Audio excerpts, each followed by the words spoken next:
Well, certainly when the lockdowns began, the common wisdom was that the consumer would go into hiding, lock down their finances, if you will, stop spending. Well, at least for some things, the common wisdom has been uncommonly wrong. Joining us now in a Worldwide Exchange exclusive from his headquarters in Medina, Minnesota, is Polaris CEO and Chairman Scott Wine. Nice and early, but for an ex-Navy guy, we expect nothing less. Scott, thank you very much for joining us on Worldwide Exchange. You guys put out a press release reaffirming your dividend, making sure you've got some financial flexibility, but also saying that you have unprecedented demand for many of your motorcycles and other products. How much of a surprise has that been to you and your sales team? You know, Brian, thanks for having me on. I will tell you that, we pride ourselves on our discipline and our forecasting ability, and we were way off on this one. When not sure the pandemic started, I mean, there was a lot of concern about liquidity, and that's what you saw. We mentioned the press release yesterday. Our team did a really nice job of working with our lending group to get covenant relief, which we probably don't need, but it's kind of an insurance policy. But, at that time, we were expecting retail sales to be down 20 or 30% in the second quarter. In fact, as April started and ultimately as it played out in May so far, as you said, it's unprecedented demand, and really it's across the portfolio. Our off-road vehicle sales are doing extremely well. The Southeast is an incredibly good market for us right now. Even Wisconsin is good. So we're seeing really Pennsylvania, really good growth across the country, and surprising, it's a good family activity, great social distancing with a helmet.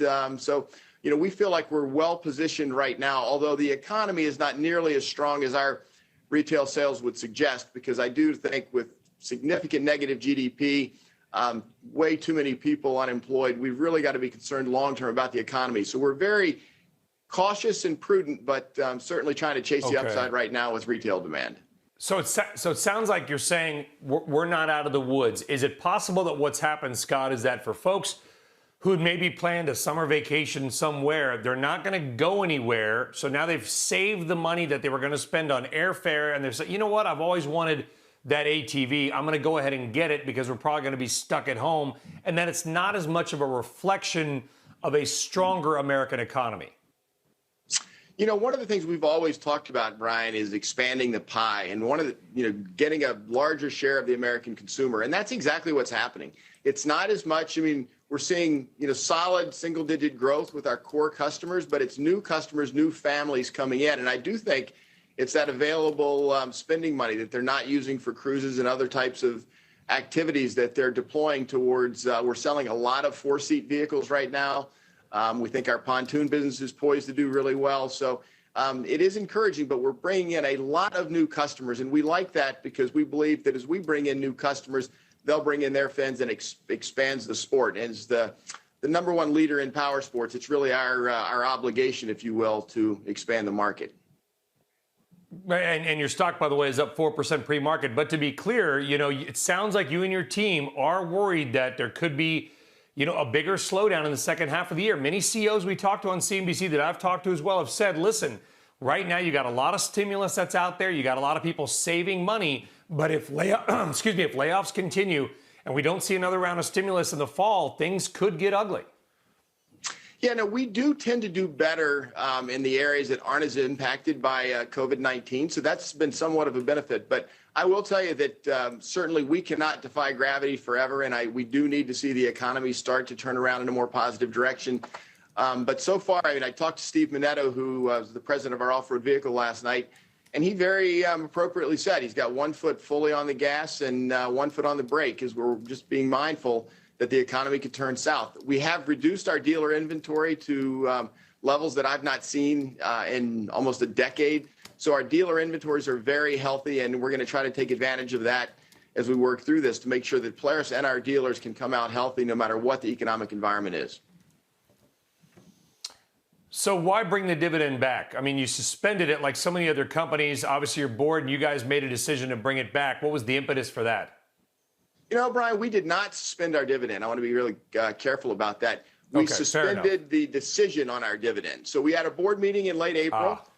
The environment was getting a little bit better, but it was still unsure.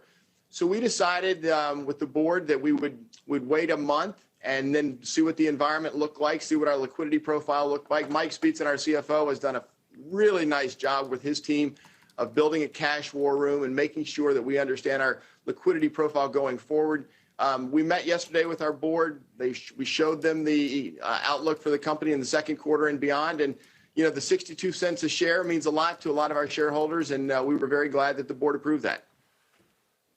You decided to decide. So yeah, you decided to decide. So I stand corrected. So if you had to do in your crystal ball, Scott, for 2021, I know it sounds ridiculous. It's not even June yet, but that's how you guys think. You have to look way out. What do you see for maybe the next year and your concerns around a possible second wave? What would happen if that were to happen in the United States? What would Polaris do? Well, I mean, I think we handled the first wave. What we cannot stand, Brian, is a stoppage of commerce. So when they shut down our dealers and our consumers were not allowed to buy our products, that caused a lot of concern for us. So we worked through that one last time. We believe that governors and everyone else have learned a lot about how it's been managed so far. So we don't expect a stoppage of commerce again. If it's just a severe recession, Polaris can manage through that extremely well. And I talked about our inventories being in good position.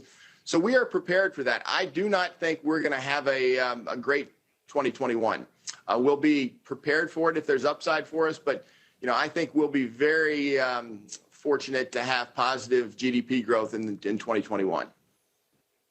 All right, so a little bit of a somber outlook longer term, but at least in the near term, we're seeing a lot of people maybe do what they wanted to do, Scott, for a long time. You know, no better time like right now. I'm going to go ahead and buy that Indian motorcycle. Scott Wine, Chairman and CEO of Polaris, really appreciate you joining us nice and early from Minnesota. Scott, best to you, your family, and your entire team. Thank you very much. Thanks, Brian.